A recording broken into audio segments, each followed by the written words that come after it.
News centre में खुशामदीद। मैं हूं सलमान हसन। शरीफ खानदान के लिए एक ही दिन में 2 खुशखबरियां। कोट लखपत जेल लाहौर में 3 माह और 2 दिन कैद काटने वाले और इस कैद के दौरान हालत बीमारी में मुख्तलिफ अस्पतालों की खाक छानने के बाद बिलाखिर अल अज़ीज़िया रेफरेंस में सज़ा याफ्ता साबिक़ वज़ीर आज़म नवाज शरीफ की तिब्बी बुनियादों पर जमानत हो गई। वक्ती सही लेकिन 6 हफ्तों का रिलीफ तो मिला। सुप्रीम कोर्ट ऑफ पाकिस्तान ने नवाज शरीफ को 50-50 लाख के 2 मचलकों और शख्सी जमानत पर रिहा करने का हुक्म दे दिया है। 1.5 माह बाद नवाज शरीफ को सरेंडर करना होगा, वरना उन्हें फिर गिरफ्तार भी किया जा सकता है। अहम बात यह है कि इस जमानत में तौसी भी हो सकती है, जिसके लिए नवाज शरीफ को हाई कोर्ट से रुजू करना होगा। इस दौरान वो पाकिस्तान के जिस अस्पताल से चाहें अपना इलाज करा सकेंगे, लेकिन बैरून मुल्क जाने की कतई इजाज़त नहीं होगी। दूसरी जानिब लाहौर हाई कोर्ट ने साबिक़ वज़ीर आला पंजाब शहबाज शरीफ का नाम ECL से निकालने का हुक्म दे दिया है। नून लीग के कारकुनान, रहनुमाओं शहबाज शरीफ और मरियम नवाज ने इन फैसलों पर इत्मीनान का इजहार किया है। अब बहुत से सवालात हैं कि क्या नवाज शरीफ पाकिस्तान के किसी अस्पताल में इलाज करवाएंगे, वो कौन सा अस्पताल होगा, या फिर बाहर जाने के लिए हाथ पांव मारेंगे। ये फैसला तिब्बी बुनियादों पर हुआ या फिर इंसानी हमदर्दी की बुनियाद पर, और क्या प्ली बार्गेन की ऑप्शन अब भी मौजूद है, क्योंकि फवाद चौधरी कहते हैं कि पैसा दो और बाहर चले जाओ। मुस्तकिल भी जाना चाहते हैं तो उसका हल भी है। वो देखें, पाकिस्तान के लोगों के पैसे वापस करें और फिर देख लेते हैं। प्ली बार्गेन का एक पूरा कानून मौजूद है और मेरा ख्याल है कि ख्वाजा हारिस साहब को भी चाहिए कि उन्हें लीगल एडवाइस करें। और ठीक है, बार बार अपीलों में वकीलों के पैसे तो बनते हैं, लेकिन मियाँ साहब को जो है वो सही लीगल एडवाइस देनी चाहिए। और सही लीगल एडवाइस ये है कि पाकिस्तान के लोगों के पैसे वापस करने पड़ेंगे। तो शरीफ ख़ानदान के लिए एक ही दिन में 2 खुशखबरियाँ आईं और हमने देखा कि न सिर्फ ये कि बड़े भाई को रिलीफ मिला, बल्कि छोटे भाई को भी रिलीफ मिल गया है। लेकिन ये जो वक्ती रिलीफ मिला है नवाज शरीफ को, इससे आखिर फ़र्क क्या पड़ेगा? न सिर्फ ये कि वो अपना जो इलाज है वो करवा सकेंगे, और क्या वो पाकिस्तान में इलाज कराएंगे, यही सबसे अहम सवालात हैं। जो आज फ़ैसला जारी किया गया है सुप्रीम कोर्ट की जानिब से, उसमें तहरीरी फ़ैसला भी सामने आ गया है, और ये 4 सफ़ात पर मुश्तमिल तहरीरी फ़ैसला है, जो कि अब सुप्रीम कोर्ट की वेबसाइट पर भी अवेलेबल है। हमारे साथ हमारे पैनलिस्ट मौजूद हैं। सबसे पहले मैं ज़रा मियाँ शाहिद की तरफ जाऊँ। मियाँ शाहिद, आज इस फ़ैसले की अहमियत किस लिहाज से बहुत ज़्यादा थी, सबसे पहले ये बताइएगा। सलमान, ये गैर मामूली फ़ैसला है, गैर मामूली जो है वो रिलीफ है, क्योंकि ये समझा जा रहा है कि शरीफ ख़ानदान के लिए और नवाज शरीफ के लिए मामूली रिलीफ है। लेकिन अगर ये आज का फ़ैसला जो हुआ है ये खालिस्तान इंसानी बुनियादों पर हुआ, अगर ये दरख्वास्त जो है वो मुस्तरद कर दी जाती तो नवाज शरीफ के पास कोई फोरम और नहीं था, कोई अपील का हक नहीं था। एक सिर्फ इंट्रा कोर्ट अपील थी, जो कि आज तक नज़ीर नहीं मिलती कि कोई ऐसी अपील जो है वो मंजूर कर ली जाए और उसमें रिलीफ दे दिया जाए। आज जो रिलीफ मिला, इसमें 2 चीज़ें हैं। एक तो ये है कि वो सज़ा मुअत्तल की गई है, और तो सज़ा मुअत्तल करके उनको ज़मानत दी गई है, क्योंकि आइन और कानून में कहीं कुछ ऐसा नहीं मिलता कि एक मुजरम को जो है वो सज़ा ज़मानत दी जाए। तो अदालत ने अपनी आज विजडम से एक पहले सज़ा जो है मुअत्तल की और उसके बाद उनको ज़मानत दी और उनको 6 हफ्ते के लिए रिलीफ दे दिया। अब देखिए, उनको जो है वो इस्लामाबाद हाई कोर्ट के फोरम पर जाना पड़ेगा और वहाँ पर जो है वो अपनी ज़मानत की तोसी भी करा सकेंगे। हो सकता है कि एक नई दरख्वास्त जो है वो इस्लामाबाद हाई कोर्ट में दायर कर दी जाए कि डॉक्टर्स जो है वो कह रहे हैं कि इनका इलाज जो है वो बाहर ही होगा। बाहर के डॉक्टर्स की राय भी आ सकती है, वहाँ की मेडिकल रिपोर्ट्स भी आ सकती हैं, जिससे वो ECL में नाम निकालने के हवाले से वहाँ एक दरख्वास्त भी दायर की जा सकती है। बहुत से ऑप्शन इस वक्त मौजूद हैं। अगर ये दरख्वास्त आज मुस्तरद हो जाती तो ये सारे ऑप्शन जो थे वो ख़त्म हो जाने थे और बड़ा रिलीफ इसको कहा जा सकता है। लेकिन ये रिलीफ जो है ना ही मेरिट पर मिला है, मेरिट को टच नहीं किया गया, क्योंकि ख्वाजा हारिस का कहना था कि वो मेरिट को टच नहीं करेंगे। अदालत ने भी ये कहा था उनसे कि मेरिट को अगर टच करेंगे तो मेरिट पर जो है वो दलाइल देना पड़ेंगे, फिर आइन और कानून को देखना पड़ेगा। आज जो फैसला हुआ, लेकिन मियां शाहिद आप कह रहे हैं कि इंसानी हमदर्दी की बुनियाद पर हुआ, और आप ये कह रहे हैं, लेकिन जो तफसीली फैसला है उसमें तो यही लिखा है कि जो मेडिकल बोर्ड था उसकी रिपोर्ट्स को बुनियाद बना के ये फैसला किया गया है। सलमान, आज 10:30 पर जब ये समाअत शुरू हुई थी तो उस वक्त नवाज शरीफ के जो वकील ख्वाजा हारिस हैं, उन्होंने इसी रिपोर्ट्स की बुनियाद पर जो है वो एक खत जो है वो पेश किया था। आज की समाअत भी एक खत के से ही शुरू हुई थी, जो कतरी खत जिस तरह आया था, आज भी डॉक्टर लॉरेंस के हवाले से एक खत आया जिसको जी, डॉक्टर लॉरेंस का खत जो था वो सुप्रीम कोर्ट ने फौरी तौर पर उसको रद्दी की नज़र कर दिया, क्योंकि ये सुप्रीम कोर्ट का ये कहना था कि डॉक्टर लॉरेंस ने जो खत लिखा है ये सुप्रीम कोर्ट को खत नहीं लिखा, ये तो उनके ज़ाती मुआलिज जो डॉक्टर इदनान हैं उनको खत लिखा है, इसकी कोई हैसियत नहीं है। इस पर अगर बात करना चाहें तो बात करें, लेकिन इस पर ख्वाजा हारिस ने फौरी तौर पर विड्रॉ कर लिया और खत पर जो है ये बात की कि मैं इस पर बात नहीं करना चाहता और ना ही इस खत को जो है बुनियाद बनाना चाहता हूँ। फिर उन्होंने नवाज शरीफ की जो बाकी रिपोर्ट्स थी उन पर बात की, तो उस पर बात जो कर रहे थे तो सुप्रीम कोर्ट ने उनको ऑप्शन दिया कि 2 हफ्ते तक देख लेते हैं कि उनको, अगर आप कह रहे हैं कि उन पर जहनी दबाव है और वो जेल से बाहर आकर अपना इलाज कराना चाहते हैं, तो 2 हफ्ते का रिलीफ दिया जा सकता है, जिस पर नैब के प्रोसिक्यूटर ने मुखालफत की। और नैब का प्रोसिक्यूटर जो थे उन्होंने कायल कर लिया था अदालत को तकरीबन कि उनकी जो है बीमारी इस नोयत की नहीं है और इस पोजीशन की नहीं है कि उनको रिलीफ दिया जाए।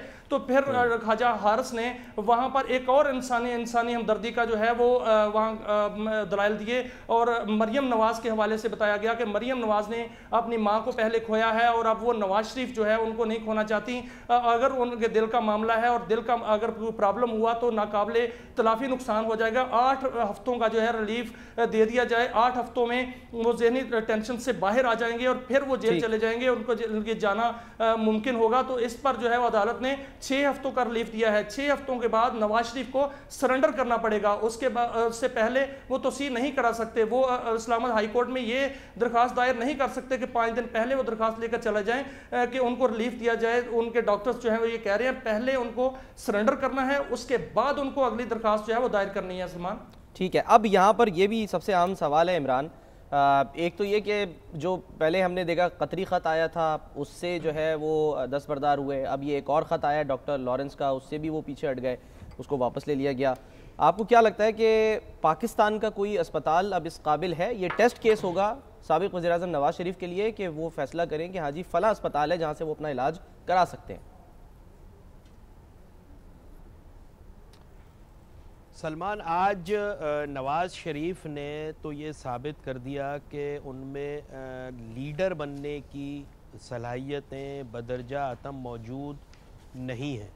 अच्छा, जिस तरीक़े से उनके वकील ने ज़मानत ली है और जैसे अभी शाहिद बता रहे थे कि तकरीबन कायल कर लिया था नैब के प्रोसिक्यूटर ने, तो उससे और उसके बावजूद उसके बाद जो ख्वाजा हारिस साहब ने इंसानी हमदर्दी की बुनियाद पर जो है अदालत से दरख्वास्त की और अदालत ने इंसानी हमदर्दी की बुनियाद पर उनको ये ज़मानत दी है कि वो जहनी तनाव से निकल आएँ और उसके बाद दोबारा जेल आ जाएं, तो ये एक बड़ा अबूरी सा रिलीफ लग रहा है कि जो नवाज़ शरीफ साहब को दिया है। और जहाँ तक अस्पतालों की बात है तो एक अपने आप को अवामी लीडर गर्दानते हैं या अवामी रहनुमा गर्दानते हैं एक सियासी, और उन्होंने यहाँ पर एक तवील अरसे वफाक में और पंजाब में सूबे में एक तवील अरसे तक हुकूमत की है, बिला शिरकत गैर हुकूमत की है और बड़े असर व रसूख से हुकूमत की है। तो यकीनन ऐसे अस्पताल ज़रूर बनाए होंगे, आवाम के लिए जब बनाएं तो उसमें उनका इलाज भी हो सकता है। और पाकिस्तान में सिर्फ सरकारी नहीं और ख़ासे पैसे वाले हैं नवाज़ शरीफ साहब, निजी अस्पताल भी मौजूद हैं, कराची में भी मौजूद हैं, लाहौर में भी मौजूद है, इस्लामाबाद में भी मौजूद है, डॉक्टर्स को भी जहां नवाज शरीफ साहब का इलाज हो सकता है और बाहर के डॉक्टर्स को भी बुला सकते हैं। और वैसे भी यहाँ पर SIUT बड़ा ज़बरदस्त इदारा है सिंध में, जो डॉक्टर अदीब रिजवी साहब जो मायानाज डॉक्टर हैं, फ़ख्र पाकिस्तान है, वो उन इलाज कर सकते हैं उनका। यहाँ पे बिलावल जो है वो पेशकश कर चुके हैं NICVD, जिसको वो गिरदानते हैं कि जी NICVD दुनिया के बेहतरीन अस्पतालों में है, तो नवाज शरीफ साहब को जाने की क्या ज़रूरत है। सीधा गुर्दों का इलाज का भी अस्पताल दुनिया का बेहतरीन अस्पताल है, ट्रांसप्लांटेशन तक होती है इस अस्पताल में, SIUT में दुनिया के बेहतरीन डॉक्टर्स यहाँ मौजूद हैं, NICVD में बेहतरीन डॉक्टर्स मौजूद हैं। और शहबाज शरीफ साहब ने दिल का और दीगर बेहतरीन अस्पताल बनाने के दावे किए हैं। तो अब वो वक्त आ गया है कि नवाज शरीफ साहब जो है इन अस्पतालों में अपना इलाज कराएं और जो रही सही कसर रह गई है जो उन्होंने पूरी कर दी, जिस तरीके से मिन्नतें मैं कहूँगा करके ये ज़मानत ली है और रो धो के और जो है अपनी इंसानी हमदर्दी की बुनियाद पर ली है। तो अब नवाज शरीफ की ये शर्त तो पूरी हो गई और उनके ख़ानदान की कि फ्री नवाज शरीफ को आज़ाद कर दिया गया है, रिहा कर दिया गया है। अब वो यहाँ इलाज कराए, जो उनकी जिद थी, वो बच्चों की तरह जिद कर रहे थे कि मैं इलाज नहीं कराऊंगा। ये जो आपने मुहिम का जिक्र किया ना इमरान की, फ्री नवाज शरीफ मुहिम, सोशल मीडिया का भी जो है वो बड़ा रहा है इसमें। सोशल मीडिया पर मुहिम चलाई गई मरियम नवाज की जानिब से, और आज जो दूसरा फैसला आया कि लाहौर हाईकोर्ट ने हुक्म दिया कि शहबाज शरीफ साहब का नाम ECL से निकाला जाए। ये जो पिटिशन दायर की थी, इसमें जो केस लड़ रहे थे वो आज़म नज़ीर तारड़ साहब लड़ रहे थे। इस वक्त हमारे साथ टेलीफोन लाइन पर भी मौजूद हैं, आप माहिर कानून भी हैं। आज़म साहब अस्सलाम वालेकुम, ये फरमाइएगा कि नवाज शरीफ साहब के पास इस वक्त अब ऑप्शन क्या है? यानी जो 6 हफ्ते हैं इसमें इलाज कराने के अलावा, ज़ाहिर है जो इलाज वो कराना चाहें यहाँ करा लें, इसके अलावा क्या ऑप्शन है? बाहर जाने की इजाज़त तो नहीं है? जी अस्सलाम वालेकुम। जी हाँ, यकीनन नहीं है जी। ऑर्डर बड़ा क्लियर ऑर्डर है और उन्होंने कहा है कि क्योंकि उनकी बहुत कॉम्प्लिकेटेड है जो हेल्थ हिस्ट्री है, इसलिए हम उन्हें 6 हफ्ते के लिए बेल ग्रांट करके सुप्रीम कोर्ट ने वो मामला डिस्पोज ऑफ कर दिया। और साथ एक और क्लैरिफाई कर दिया कि 6 हफ्तों के इख्तिताम से आखिरी रोज वो खुद ब खुद सरेंडर करेंगे, और सरेंडर उन्होंने कहा है वो जेल में करेंगे, कोर्ट में नहीं करेंगे। और उसके बाद अगर उन्हें फर्दर जरूरत पेश आए तो वो हाई कोर्ट से रिव्यू कर सकते हैं। तो ऐसी सूरत हाल में मेरे ख्याल में जब इतना लिमिटेड विंडो ओपन की गई है उनके लिए, और उनकी क्योंकि सेहत जो रिपोर्ट सजेस्ट करती हैं वो वाकई बहुत ज़्यादा ख़राब है, मेरा नहीं ख्याल कि कोई और उनके पास ऑप्शन है जो वो एक्सरसाइज कर सकते हैं। हाँ, इस अरसे में खुदा न खास्ता अगर उनकी तबीयत ज़्यादा बिगड़ती है और डॉक्टर्स ये कहते हैं कि उनका इलाज यहाँ पे मुमकिन नहीं, कोई ऐसी कॉम्प्लिकेशन है, कोई इंस्ट्रूमेंट क्या कोई सर्जरी इस नौइयत की है, तो वो दोबारा कोर्ट से रिव्यू कर सकते हैं, ये बात जरूर है। अच्छा ठीक है, ये तो एक ऑप्शन हो गई। आज़म नज़ीर तारड़ साहब, खालिद साहब सवाल करना चाह रहे हैं। मेरा आपसे सवाल ये है कि आज नवाज शरीफ साहब को रिलीफ मिला है, तो क्या इस्लामाबाद हाई कोर्ट में जो अपील भी समाअत के लिए मुकर्रर कर दी गई है, तो उसमें आप तवक्को करते हैं कि कोई बड़ा रिलीफ जो है नवाज शरीफ साहब को मिल सकता है? देखिए, जहाँ तक तो सस्पेंशन ऑफ सेंटेंस का ताल्लुक है, उसमें विंडो बहुत ही छोटी और नैरो होती है, और अपील जो है वो कंटिन्यूएशन ऑफ ट्रायल है। अब ट्रायल की सारी जो एविडेंस है वो एपीलेट कोर्ट ने उसको सारा ध्यान से देखना है और उसको स्कैन करके उन्होंने फैसला करना है। तो इस तनाजुर में अगर बात की जाए तो ऑफ कोर्स जो अपील में बहुत ज़्यादा स्कोप होता है, और जिस तरह का ये केस है इसमें उनके जो लॉयर जिन्होंने वो केस देखा हुआ है वो सारे इस बात पे मुत्तफिक हैं कि उनकी अपील में रिलीफ मिलने के इम्कानात बहुत ज़्यादा रोशन हैं। ठीक है, अच्छा ये फरमा दीजिए कि आप, ज़ाहिर है आप खुद भी कह रहे हैं कि डॉक्टर्स अगर कहते हैं कि बाहर इलाज कराना है तो उसके लिए अदालत ने तो स्पेसिफिकली ये लिख दिया है फैसले में कि नहीं जा सकते, तो फिर क्या ऑप्शन, लीगल ऑप्शन क्या होगा? देखें, किसी शख्स की जो जिंदगी है उसको बचाने के लिए अगर इंटरवेंशन रिक्वायर्ड हो, मैंने कहा कि वो खुद से तो नहीं जा सकते अब कि वो कहेंगे जी अब मैंने इलाज यहाँ से नहीं वहाँ से करवाना है। बाहर निकलते हैं, उनका किसी टर्शरी केयर हॉस्पिटल में इलाज मुआवजा शुरू होता है और कोई सर्जिकल इंटरवेंशन ऐसी करना जरूरी है जिसके लिए वो समझते हैं कि हाई रिस्क है यहाँ पे करना, डॉक्टर्स ने पहले लिखा हुआ है अपनी रिपोर्ट में, और डॉक्टर्स की ये राय भी थी कि जो उनके पुराने मौलजीन है बेहतर है कि अगर सर्जिकल इंटरवेंशन हो तो उनके कॉम्प्लिकेटेड केस है, बेहतर है कि वही करें। ऐसी सूरत में अगर इफ कैन डिमांड तो वो दोबारा रिव्यू कर सकते हैं अदालत से, यही बात मैंने कही है। अदालत ने ये तो नहीं कहा कि आप हमें दोबारा या हाईकोर्ट को दोबारा रिव्यू ही नहीं कर सकते इस बारे में। ठीक है, ठीक, बहुत बहुत शुक्रिया आज़म नज़ीर तारड़ साहब हमारे साथ मौजूद। इससे पहले हम रिपोर्ट भी दिखा रहे थे और ऑप्शंस की बात हो रही है कि जी ऑप्शंस हैं क्या। सत्तार साहब, सर एक तो ये कि आपको क्या लगता है कि नवाज शरीफ साहब के पास ऑप्शन क्या है? क्योंकि 6 हफ्ते हैं, वो बहुत ज़्यादा टाइम नहीं है, उसमें ज़ाहिर है उनको अपना इलाज भी कराना है, फिर उनका सियासी मुस्तकबिल भी है, और उसमें मरियम नवाज साहिबा की वो मुहिम के जी फ्री नवाज शरीफ, जिसका भी हमने रिपोर्ट में भी जिक्र किया, आपको लगता है कि वो कामयाब हो गई है? नहीं सलमान, ये है कि देखना पड़ेगा कि आप मेरिट पे एक रिलीफ लेना चाह रहे हैं, इंसानी हमदर्दी पे रिलीफ लेना चाह रहे हैं, या आप चाह रहे हैं कि आप पे तरस खा के आपको रिलीफ दिया जाए। आपको इस सारा कुछ देखना पड़ेगा। इलाज, कुछ इलाज हैं जो मेडिसिन से होते हैं, कुछ इलाज हैं जो ऑपरेशन से होते हैं, कुछ इलाज हैं जिसमें मेडिसिन और ऑपरेशन दोनों शामिल होते हैं। ये कौन सा इलाज है? कुछ इलाज हैं जिसमें आप जिस्मानी तौर पर मुतासर होते हैं, कुछ इलाज हैं जिसमें आप ज़हनी तौर पर मुतासर होते हैं। ज़रा थोड़ा सा कन्फ्यूजन पैदा हो जाती है कि क्या एक ऐसा सियासतदान जो सबसे ज़्यादा मरतबा यानी कि 3 मरतबा वो वज़ीर-ए-आज़म बना और 3 मरतबा ही वो चीफ़ मिनिस्टर बना, अब वो कुछ महीने हुए तो ज़हनी दबाव का शिकार हो गया। तो इसका मतलब है कि आइंदा कोई भी सियासतदान जो बहुत लंबे अरसे के लिए हुकूमत में रहा हो, वो जब वो उसको कैद होगी तो वो 2, 3, 4 महीने बाद ज़हनी दबाव का शिकार हो जाएगा। वो कौन सा ज़हनी दबाव होगा? क्या उसके लिए उसने अपने आप को तैयार नहीं किया हुआ कि मैंने हमेशा से अपने आप को हुक्मरानी के लिए तैयार किया, मैंने हमेशा से अपने आप को प्राइम मिनिस्टर सेक्रेटेरिएट और प्राइम मिनिस्टर हाउस के लिए तैयार किया, मैंने जेल के लिए अपने आप को तैयार नहीं किया, क्योंकि मुझे यूँ ही 2, 3, 4 महीने होंगे मैं ज़हनी दबाव का शिकार हो जाऊँगा। एक वक्त में आप एक नैरेटिव देते हैं, वो नैरेटिव क्या होता है? जो ताकतवर चीज़ें फोर्सेज हैं यहाँ पर इस मुल्क में, ऊपर मैं इमरान खान की बात नहीं कर रहा, जो ताकतवर फोर्सेज हैं आप उनको ललकारते हो।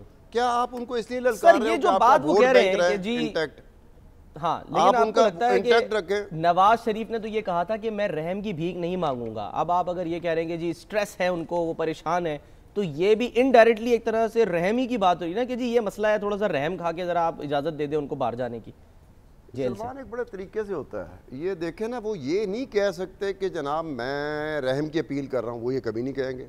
वो ये कहेंगे कि जी मेरिट भी है और इंसानी हमदर्दी भी है। और फिर मरियम नवाज़ का बीच में जिक्र आ जाता है कि जी उनको एक सदमा उठाना पड़ा, उनकी वालदा चलेगी। अब वो दूसरे सदमे के लिए तैयार नहीं, उनके वालिद भी जाने वाले हैं, इस सदमे के लिए वो तैयार ही नहीं है। सो आपने बिटवीन दी लाइन रहना है। जैसे मीडिया में एक ज़माने में होता है, जब पाबंदियाँ ज़्यादा हो जाती तो बिटवीन दी लाइन लिखा जाता था। बिटवीन दी लाइन लिखना एक महारत समझा जाता था। पॉलिटिशियन भी बिटवीन दी लाइन रहम ही मांग रहा होता है। ठीक है सर, लेकिन यहाँ बिटवीन द लाइंस तो नहीं ना। जो हुकूमत है जवाब में वो तो बड़ी क्लैरिटी के साथ कह रही है कि पैसे बाहर चले जाओ। फवाद चौधरी साहब का हमने आपको जो है वो जो उनका जो गुफ्तगू है वो भी हमने आपको दिखाई दी। एक ब्रेक लेते हैं, ब्रेक के बाद वापस आएंगे तो फिर इसी पर बात करेंगे।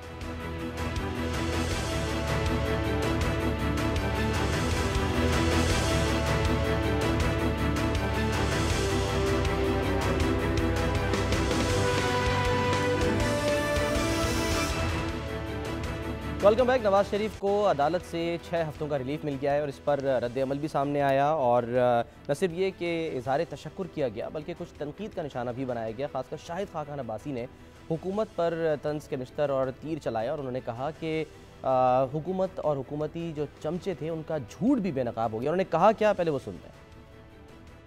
अदालत ने मियां नवाज शरीफ को इलाज के लिए रिलीफ दी है। इस बात में अब कोई शुबा नहीं रहा कि जो झूठ इस मुल्क का वज़ीर आज़म, उसके 2 दर्जन चमचे जो एक पॉलिटिकल लीडर की अदालत को भी सियासत की नज़र कर रहे थे, उनका झूठ आज पाकिस्तान के अवाम के सामने आ चुका है।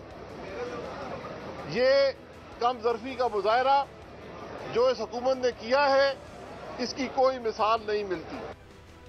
खालिद साहब, सर कानूनी पहलू तो है ही, इसके सियासी पहलू भी हैं। आपको लगता है कि इस फैसले के बाद, क्योंकि इसमें ज़ाहिर है जो अपील की गई तिब्बी बुनियादों पर या इंसानी हमदर्दी की बुनियाद हम जो भी कह लें, उसमें नवाज शरीफ की जो पॉलिटिकल यानी सियासी पोजीशन है वो थोड़ी कमज़ोर हुई है या नहीं? देखिए जी, आज जो फैसला आया है इसमें ये नवाज शरीफ साहब के लिए तो ये रिलीफ है और आगे चलकर अब उनका सारा जो फोकस होगा वो इस्लामाबाद हाई कोर्ट में, जिस तरह नवाज शरीफ साहब के वकील आज़म नज़ीर तारक फरमा रहे थे कि अब वहाँ से उनकी तवक्कुआत बढ़ गई हैं। और देखिए कि ये जो बयानियाँ जिसकी हम बात कर रहे हैं कि नवाज शरीफ साहब जो हैं वो खामोश रहे, और जब से वो खामोशी इख्तियार किए हुए हैं उनके लिए समरात उनको मिल रहे हैं। और अब भी वो अपनी रिहाई के बाद जाती उम्रा में रायवंड में जो वक्त गुजारेंगे 1.5 माह का, तो वो भी खामोश ही रहेंगे। और मरियम नवाज़ भी एक बार फिर जो सोशल मीडिया की हद तक वो सरगर्म हुई थी, वो भी खामोशी इख्तियार करेंगी और उनकी बड़ी कोई पॉलिटिकल एक्टिविटी तो उनकी नहीं होगी। देखिए, और शहबाज शरीफ साहब ख़ास तौर पर ये चाहेंगे कि नवाज़ शरीफ साहब इस्टेब्लिशमेंट के हवाले से या अदलिया के हवाले से भी कोई ऐसी बात ना करें। और देखिए, ये बयानियाँ इसलिए ही है कि वो रिलीफ हासिल करना चाहते हैं। तो जब यहाँ तक भी बातें हो रही हैं कि अब वो शहबाज शरीफ साहब के बयानिए पर चल रहे हैं, लेकिन असल हकीकत इस तरह नहीं है। अच्छा। असल हकीकत ये है कि देखिए वो अपना इलाज भी करवाएंगे और ये अब उन्होंने फैसला करना है कि वो अपने जो शरीफ मेडिकल सिटी में करवाते हैं, इत्तेफाक अस्पताल में करवाते हैं या PIC में करवाते हैं, जहां से भी वो करवा सकते हैं। और एक इतला ये भी है कि लंदन से भी डॉक्टर्स की एक टीम जो है वो पाकिस्तान आ सकती है, इस हवाले से भी बात हो रही है। लेकिन देखना इस सारे मामले में ये है कि नवाज शरीफ साहब मुहतात तो रहेंगे, लेकिन क्या वो अपना जो उनकी सोच है वो सब कुछ तो खो चुके हैं। वो कहते हैं कि उनके जो करीबी सोर्सेज हैं वो उनका ये कहना है कि देखिए नवाज शरीफ साहब की हुकूमत चलेगी, नवाज शरीफ साहब जेल चले गए, नवाज शरीफ साहब की बेटी जेल चली गई, तो सब कुछ तो वो समझते हैं कि उनका वो नहल हो गए, ताहयात नहल हो गए। तो क्या वो अंदर से जो उनके अंदर एक सोच थी वो सोच छोड़ देंगे? वो सोच नहीं छोड़ेंगे। और इसलिए कि वो उनको जो 1.5 माह का टाइम मिलेगा वो इस दौरान पीछे रहकर वो कोशिश करेंगे। वो जेल के अंदर भी एक कोशिश कर रहे थे कि बिलावल भुट्टो के साथ जो उनकी मीटिंग हुई उसमें भी उन्होंने एक कोशिश की कि उनको बताया कि आप शहबाज शरीफ साहब के साथ भी अपना रवाबत बढ़ाएं, हमारी पार्टी की दूसरी लीडरशिप के साथ भी बढ़ाएं। और अब लगता है कि नवाज शरीफ साहब अब पीछे रहकर अपनी जो लीडरशिप है उसको पीपल्स पार्टी के साथ भी उनके जो रवाबत है वो बढ़ाने की कोशिश करेंगे। सर मुबारकबाद का पैगाम तो आ गया है आसिफ जरदारी की तरफ से, मुबारकबाद का पैगाम आ गया है। मुलाकात होगी सर, आपको लगता है मुलाकात भी? देखिए मुलाकात में अब तो कोई अब हाम नहीं रहा। जिस तरह बिलावल भुट्टो अगर जेल जा सकते हैं, देखिए उन्हें तो मशवरा दिया गया था नून लीग की लीडरशिप की तरफ से कि आप मरियम नवाज साहिबा को मिल लें रायवेंड में, नवाज शरीफ साहब की वालदा को मिल लें। लेकिन बिलावल भुट्टो ने कहा कि नहीं, मैंने जेल में ही जाना है, मैंने नवाज शरीफ साहब से मिलना है। देखिए बिलावल भुट्टो अब जो बयानियां लेकर चल रहे हैं ये वही बयानियां है जो एक वक्त में जब उनकी हुकूमत ख़त्म की गई नवाज शरीफ साहब की, तो ये बयानिया नवाज शरीफ साहब का बयानिया था। और इस बयानिए से जब ज़रूरत थी, नून लीग ये समझती है कि जब ज़रूरत थी इलेक्शन में या इलेक्शन से पहले जब ज़रूरत थी, तो उसमें देखिए नवाज शरीफ साहब ने इस बयानिए के जरिए अपनी पार्टी बचाई है। और अगर आप नताइज देखें तो नताइज में अगर कौमी असम्बली की नशिस्तें पंजाब में देखें तो PTI से ज़्यादा थी। अगर आप सूबाई असम्बली की नशिस्तें देखें नून लीग की पंजाब के अंदर तो वो PTI से ज़्यादा थी। सर लेकिन यहाँ तो सवाल करने वाले ये सवाल करते हैं ना, या जो हिस्ट्री को बताते हैं वो तो कहते हैं कि जी हम, यानी नून लीग ये कहती है ना कि नवाज शरीफ की वजह से नून लीग है। अगर नवाज शरीफ ही पीछे हट जाएंगे बकौल आपके मियाँ शाहिद, तो फिर क्या, यानी कि नून लीग का फिर मुस्तकबिल क्या होगा? दूसरा ये भी बताएं कि जो फवाद चौधरी साहब कह रहे हैं बार बार, क्योंकि इमरान खान तो कह रहे हैं जी किस कानून के तहत उनको बाहर जाने दें, फवाद चौधरी साहब खुली ऑफर दे रहे हैं कि पैसे दो बाहर चले जाओ। ये कौन सा कानून है?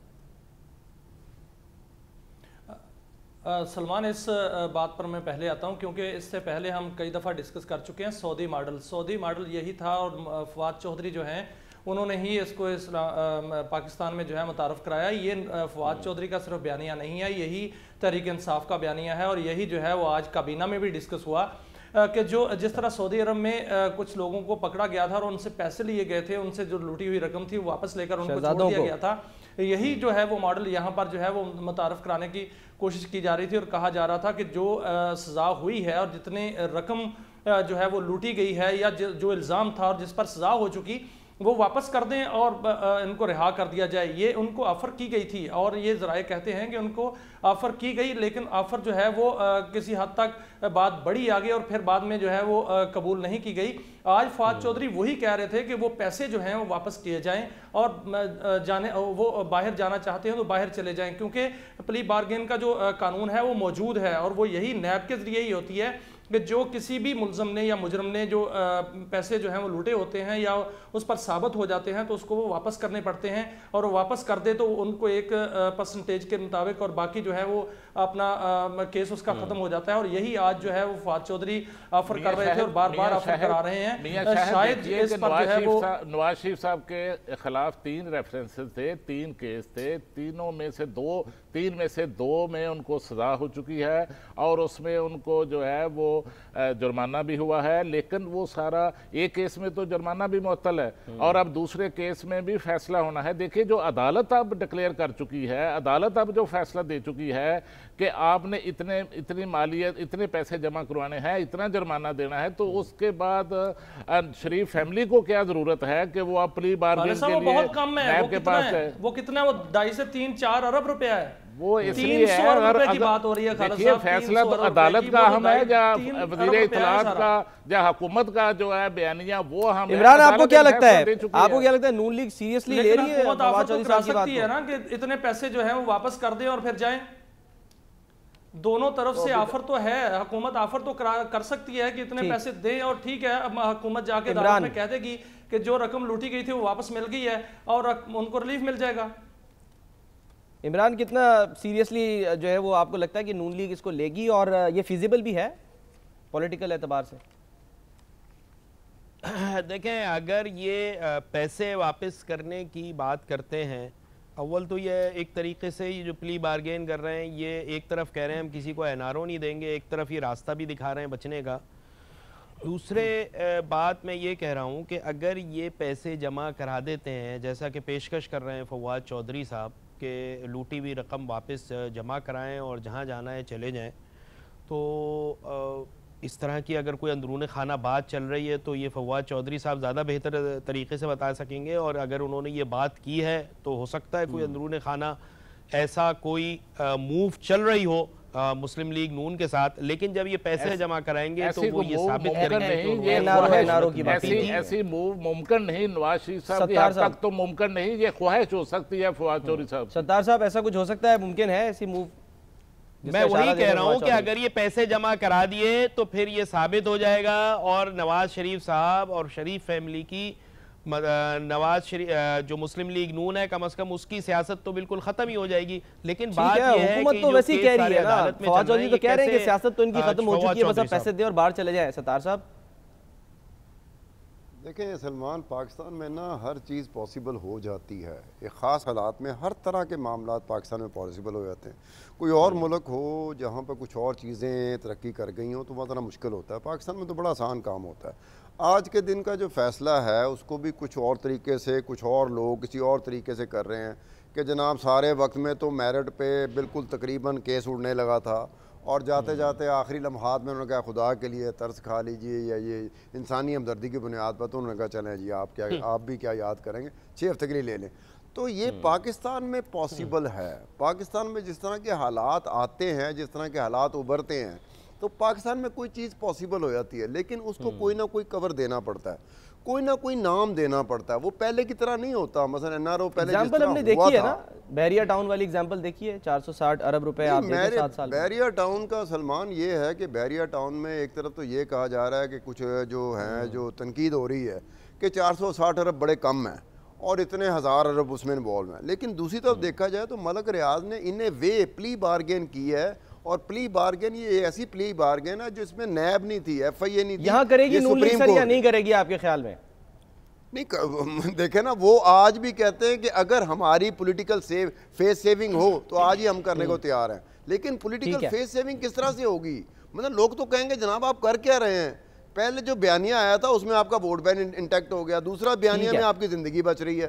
ठीक है सर, मुझे एक ब्रेक लेनी है, एक ब्रेक लेते हैं, ब्रेक के बाद वापस आएंगे। ताकि जिन्हें नैब कह रही है कि थाने चलो, वो कह रहे हैं लाड़काने चलो।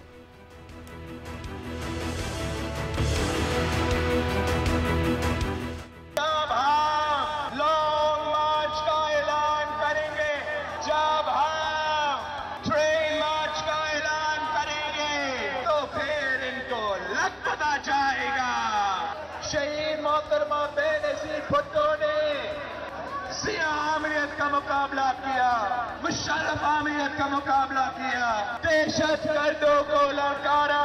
हमें इंसाफ से कोई एतराज नहीं, लेकिन हम सियासी इंतकाम को नहीं कबूल करते। हम एहतसाब के नाम पर सियासी इंतकाम को नहीं मानते।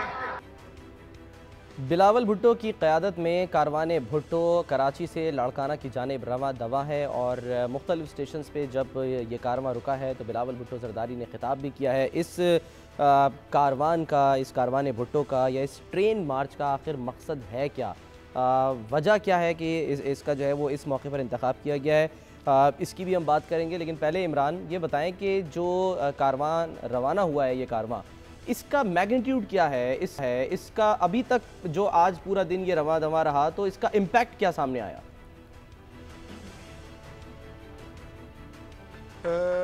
सलमान, अभी थोड़ी देर पहले तक ये कारवान जो था हैदराबाद में इसने रुका है, क़याम किया है और उसके बाद ये आगे जाएंगे शहदाद कोट, फिर टंडो आदम, फिर आगे नवाब शाह और इससे होते हुए लाड़काना पहुँचेंगे।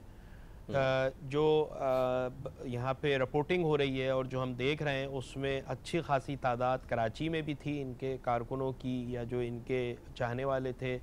इसी तरह कोटरी में भी जो रिपोर्ट्स आई हैं वो भी अच्छी तादाद में लोग मौजूद थे। फिर हैदराबाद में ख़ासी तादाद में लोग मौजूद हैं और इसमें एक चीज़ तो ये है कि यकीनन इनके चाहने वाले भी होंगे, लेकिन इन्होंने अपने MPs को ये टास्क दिया है, ये कहा है कि हम जो 11 साल से बेनज़ीर इनकम सपोर्ट प्रोग्राम में जो लोगों की इमदाद कर रहे हैं और जो हमने लोगों को नौकरियां दी हैं उनको निकालने का वक्त आ गया है। उनको निकालें और उनको लेके पहुँचें।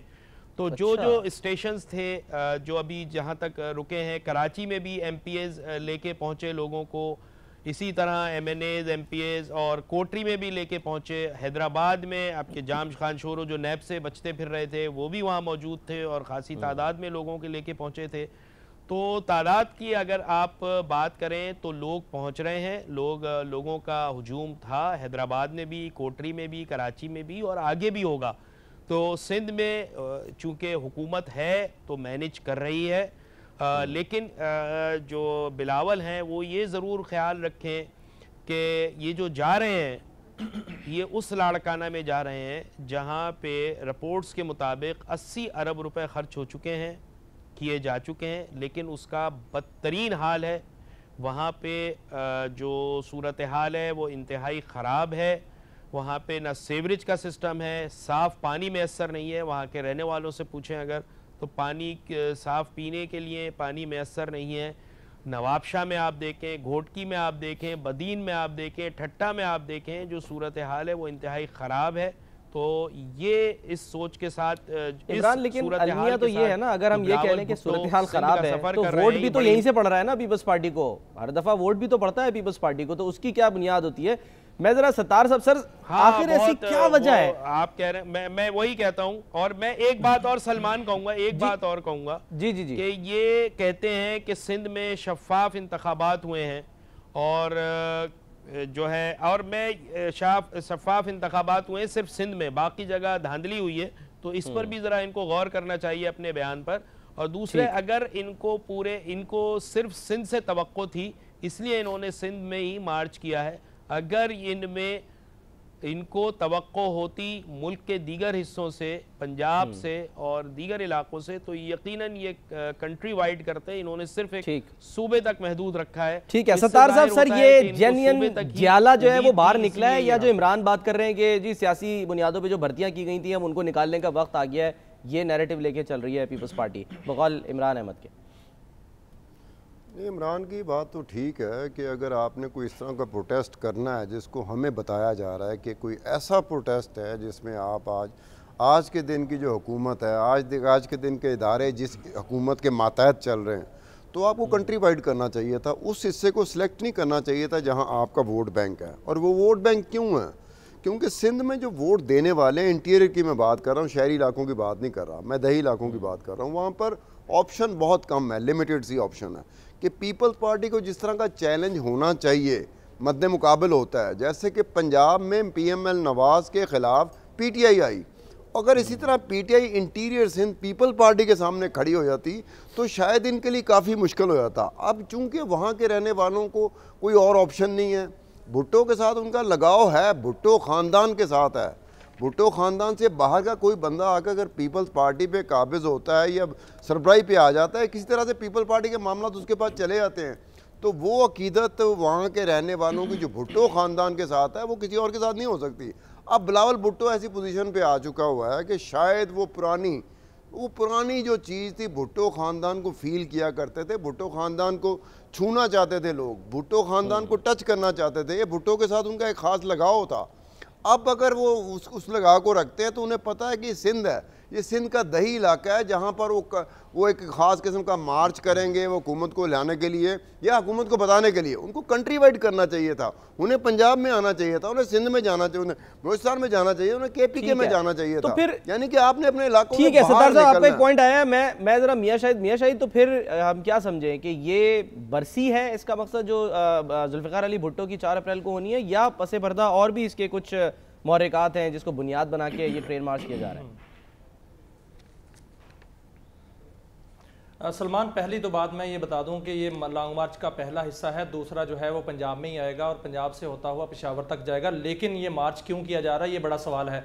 क्योंकि इस वक्त देखें 7 माह की हुकूमत है, हुकूमत कह रही है कि हमें जो हालात मिले थे वो हालात को दुरुस्त कर रहे हैं, इनको वक्त देना चाहिए, इसमें कोई शक नहीं। इदारों ने, जिसको नैब कहते हैं, नैब ने एक सादा से सवाल पूछे थे। नैब ने सवाल पूछे थे दोनों लीडरों से, जिसमें जो हैं वो आसिफ अली जरदारी हैं और बिलावल हैं। उनसे सादा से सवाल पूछे थे कि जो मनी लॉन्ड्रिंग केस है या जाली बैंक अकाउंट्स केस है, उस हवाले से जो सबूत उनको मिले हैं उन पर जवाब दे दीजिए। उनको जवाब देना चाहिए था, उनको इनके लिए ये मौका था कि अपने आप को क्लीन करते, अपने आप को बिल्कुल नीट एंड क्लीन करके अवाम के सामने लाते। उस वक्त तक हुकूमत का वक्त भी गुजर चुका होता और फिर ये जो है वो मार्च होता हुकूमत के खिलाफ, अगर हुकूमत कारकर्दगी ना दिखाती। अब जो है वक्त बहुत जो है वो गलत चुना है बिलावल भुट्टो जरदारी ने, क्योंकि इस वक्त अवाम इसलिए पंजाब में और दीगर जो सूबे हैं उनमें निकलने की उम्मीद इसलिए नहीं है कि हुकूमत जो ये कहने पर हक बेजानब है कि उनके पास अभी वक्त ही क्या हुआ है, 7 माह हुए हैं। 7 माह में वो कारकर्दगी जो दिखा रहे हैं, अपनी पॉलिसीज सामने ला रहे हैं। अगर वो पॉलिसीज पे अमल दरामद नहीं कर पाएंगे तो उस पर जो है वो उनके खिलाफ मार्च किया जा सकता है। लेकिन इस वक्त जो तासर मिल रहा है वो यही मिल रहा है कि मार्च जो है वो नैब के खिलाफ हो रहा है, नैब में जो केसेस हैं उनके खिलाफ हो रहा है, अपने आप को बचाने के लिए हो रहा है। ये पहला मार्च है पाकिस्तान का। इससे पहले बेनजीर भुट्टो शहीद जो और जुल्फ़िकार अली भुट्टो जो मार्च करते थे वो हुकूमतों के खिलाफ करते थे। अब जो मार्च हो रहा है इसका तासर यही मिल रहा है कि ये अपने केसेस बचाने के लिए मार्च हो रहा है। बिलावल भुट्टो जरदारी को ये तासर देना होगा कि वो हुकूमत के खिलाफ मार्च कर रहे हैं, ना कि अपने केसेस के खिलाफ। उनको अपने लिए पहले पेश होना चाहिए इदारों के सामने और पेश होकर अपने आप को बिल्कुल क्लियर करना चाहिए और उसके बाद मार्च की तरफ आए, फिर बात बनेगी। खालिद साहब, सर बिलावल भुट्टो की मंजिल क्या है, लाड़काना या नैब का थाना? देखिए जी, ये जो बिलावल भुट्टो जिस लॉन्ग मार्च की क़यादत कर रहे हैं, इसका असल मकसद जो है वो तो ये है कि 4 अप्रैल को जुल्फ़िकार अली भुट्टो की बरसी के मौका पर इस बार पीपल्स पार्टी एक बड़ा पावर शो करना चाहती है। तो उसके लिए वो वहाँ सिंध के अंदर उनको अपने कारकुनों को, अपने लोगों को, पावर शो तो पहले भी करती रही है ना। 10.5 लाख 11 लाख रुपए आप खर्च कर रहे हैं, ट्रेन के टिकट खरीदते जा रहे हैं, हर साल करते हैं। लेकिन इस बार उन्होंने प्लान किया। पहले तो ये भी होता था कि तमाम जो 4 सूबों के अंदर इजलास की सतह पर लोगों को कह दिया जाता था कि आप वहाँ पर ही बरसी की तकरीबात कर लें। तो अब तो सिंध के बाद पंजाब और KP के अंदर भी और दूसरे ताकि आज़ाद कश्मीर के अंदर भी जो लोग हैं उनसे भी कहा जा रहा है कि इस बार जो बरसी की तकरीब, मरकज़ी तकरीब होगी, उसमें तमाम लोगों को, कारकुनों को शिरकत के लिए कंपलसरी करार दिया जा रहा है। और इसका यकीनन एक मकसद तो ये भी है कि जिस तरह हुकूमत और नैब पीपल्स पार्टी की क़यादत को दबाव में ला रही है, तो पीपल्स पार्टी भी ज़ाहिर है वो भी चाहते हैं कि वो भी हुकूमत और नैब को जो है वो भी दबाव में लाने के लिए कोशिश करें। लेकिन मैं समझता हूँ कि ये अभी वो वक्त नहीं आया कि जब ये नैब, ये जो मूवमेंट है, ये जो लॉन्ग मार्च की बात हो रही है, ये हुकूमत उठाने के लिए नहीं है, बल्कि आप इसको रिहर्सल कह सकते हैं। तो अभी 4 अप्रैल को इतलात ये है कि बिलावल भुट्टो अपना जो अगला उनका प्रोग्राम होगा वो यकीनन पंजाब में भी होगा। और खास सर रहनुमा तो पीपल्स पार्टी की ये भी कह रहे हैं कि ये इसको ट्रेन मार्च ना कहीं, कारवाने भुट्टो है, बस ये जा रहा है वहां तक। जो असल मार्च है वो अप्रैल में शुरू होगा। नहीं, अप्रैल में देखें कि पंजाब के अंदर जो है वो कुछ अजला में वो जाना चाहते हैं, जनूबी पंजाब में और सेंट्रल पंजाब में।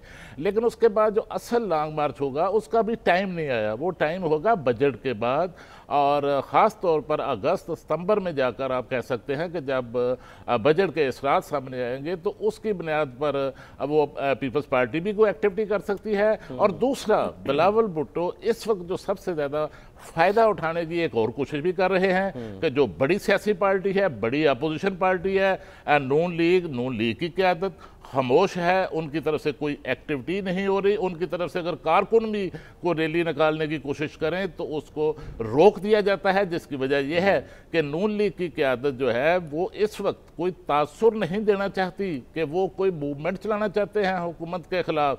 तो इसका भी शायद किसी हद तक आप कह सकते हैं कि जो वो एक्टिविटी कर रहे हैं बिलावल भुट्टो और अपनी पार्टी को मुतहर्रिक कर रहे हैं तो किसी हद तक, लेकिन असल जो इम्तहान, मैं एक बात कहूँगा कि असल बिलावल भुट्टो का जो इम्तहान होगा वो उस वक्त होगा जब वो सिंध से पंजाब में दाखिल होंगे और वहां देखा जाएगा कि पंजाब के अंदर उनको क्या सिर्फ उनका इम्तिहान होगा, बल्कि इमरान जो अगर उनका साथ देने वाले हैं या सोच रहे हैं उनका भी इम्तिहान होगा, क्योंकि गर्मी बहुत ज़्यादा होगी, टेम्परेचर कहाँ पर पहुँच जाता है और जो पिछला इंतखाब हुआ उसमें क्या हाल हुआ है पीपल्स पार्टी का पंजाब में, ये भी सबके सामने है।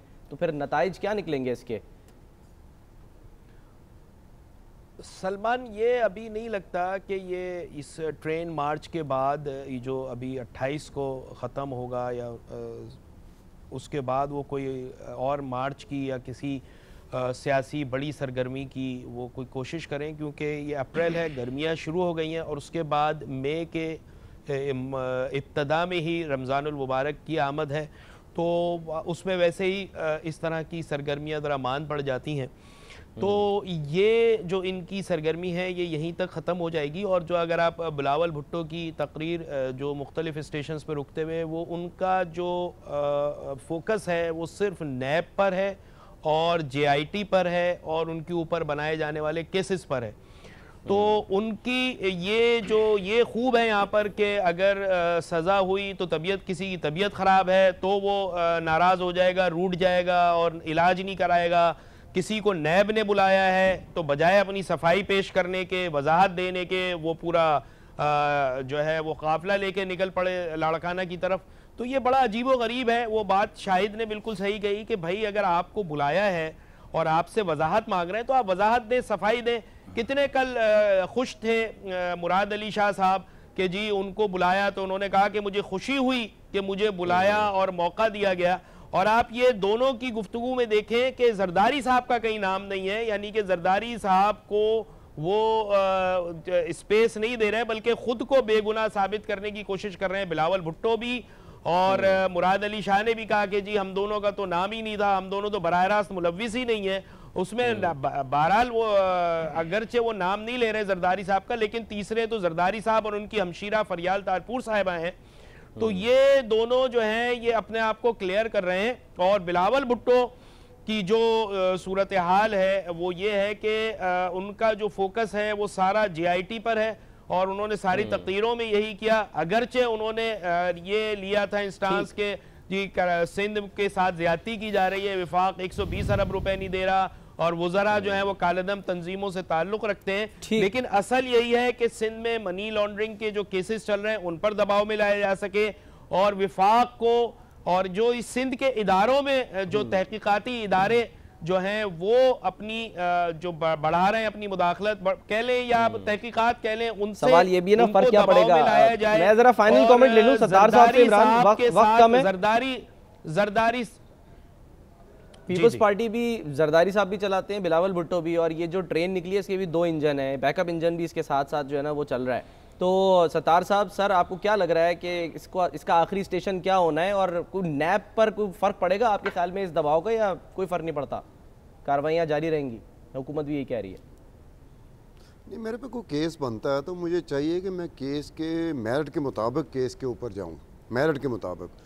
मैं इस तरह की हरकतें ना करूं कि पॉलिटिकल विक्टिमाइजेशन है। मैं चूँकि अपोजिशन में हूँ, हुकूमत मेरे ख़िलाफ़ है, हुकूमती जमात मेरे ख़िलाफ़ है, तो ये है वो है। इसी तरह ये भी वही कर रहे हैं जो मियाँ नवाज शरीफ का ख़ानदान कर रहा था। JIT में जाते तो कि मियाँ नवाज शरीफ साहब अपने खालू को भूल गए थे, वो खालू जो उनके वालिद साहब के साथ स्टील गल्फ मिल में थे। उन्होंने JIT ने पूछते रहे कि मियाँ एजाज नाम का बंदा, उन्होंने कहा मैं नहीं जानता इसको। 3 घंटे बाद मियाँ नवाज शरीफ साहब को याद आया, उन्होंने कहा मेरा सगा खालू है। अब ये अपना सगा खालू सर, भूल जिन जाते हैं हालात जब जेएटी और में नैब वहाँ पर के सामने सवालात जाते होते हैं, मेरा ख्याल है आप और मैं जाएं तो हम भी शायद भूल जाएं कि हमारे खालू कौन थे। ऐसा नहीं हो सकता मतलब सलमान, ऐसा नहीं हो सकता। हमें पता है कि हमारे वालिद साहब का काम था, हमारा काम था, इसमें क्या चीज़। मेरा ख्याल है कि जरदारी साहब को तो इस हवाले से शायद इतनी मुश्किलात अब सवालात का जवाब देते हुए ना आती हो, क्योंकि उनका तो इस हवाले से बड़ा वसी तजर्बा है। अब वो तो पहले भी अब 11 साल तक जेल में रहे, बल्कि 6 हुकूमतों के वो कैदी रहे हैं, जिनमें कुछ निगरान हुकूमतें भी शामिल हैं, तो उनका तो बड़ा तजर्बा है इस हवाले से। और एक आखिरी ये भी तो होता है ना कि जी जिस तरह बिलावल भुट्टो ने कहा लेट मी चेक, तो आप कह दें जी लेट मी चेक, आप कह रहे हैं जी भूल गए थे नवाज शरीफ साहब। सत्तार साहब, और नहीं, मेरी बात सुने कि बड़ा भाई यानी कि हुसैन नवाज वो कुछ और कह रहा था, छोटा भाई यानी कि हसन नवाज कुछ और कह रहा था, मरियम नवाज कुछ और कह रही थी, उनके हस्बैंड जो हैं कैप्टन सफदर वो कुछ और कह रहे थे। यानी कि इनको पता ही नहीं था कि हमने उनसे उधर जाके बात क्या कहनी है। मतलब आपको पता होना चाहिए कि आपने स्ट्रांगली अपना केस लड़ना है। आपने ये नहीं करना बाहर निकल के मीडिया को आप एड्रेस करेंगे जनाब ये हमारे साथ जाती हो रही है और ये बड़ी जाती कर रहा है, नैब कर रहा है, FI कर रहे जेटी, ये नहीं करना चाहिए आपको, क्योंकि हम सबको पता है कि जेटी है, नैब है, FI है, वो जो कुछ भी कर रही है वो अदालत में अपने कागज़ पेश कर देगी। वहाँ अगर वो कमज़ोर हुए तो हम पड़ जाएंगे उसको, लेकिन ये इनको याद नहीं होता। खालू याद नहीं आ रहा, चाचा याद नहीं आ रहा, ताया याद नहीं आ रहा। अजीब सी बात है, वेरी स्ट्रेंज इट। और आप कहते हैं कि ये जिन हालात में हम जाते थे, अगर हम उस हालात में जाएं तो हम भी भूल जाएंगे। ये खालिद क़य्यूम साहब की बात ठीक है कि जरदारी कम अज़ कम जरदारी को एक्सपीरियंस हो चुका हुआ है, उसने बड़ी मार खाई है, उसको पता है कि किसी को कैसे फेस करना है। शरीफ ख़ानदान का तो अभी तजर्बा होना था, लेकिन वो फिर उसमें चले गए, मेरिट की बजाय वो इंसानी हमदर्दी की बुनियाद पर केस लड़ते रहे। मतलब वो तर्स खा लो, हमें 6 हफ्ते के लिए बाहर जाने दो या हमें जेल से बाहर आने दो, ज़हनी दबाव का शिकार हैं। आपको पॉलिटिशियन को मौका मिलता है कि आज आपने साबित करना है कि असीरी के दिन भी आप उसी तरह गुजारेंगे, उसी वकार के साथ, उसी ग्रेस के साथ, जिस ग्रेस और वकार के साथ आप प्राइम मिनिस्टर हाउस में गुजारते थे, वज़ीर आज़म हाउस में गुजारते थे। फिर आप कम से कम ये तो ना कहें ना सर, फिर कम से कम आप ये तो ना कहें कि मैं नेल्सन मंडेला बनना चाहता हूँ। बहरहाल प्रोग्राम का वक्त खत्म होता है। बहुत ख्याल रखिए। सलमान हसन को इजाज़त, अल्लाह हाफ़िज़।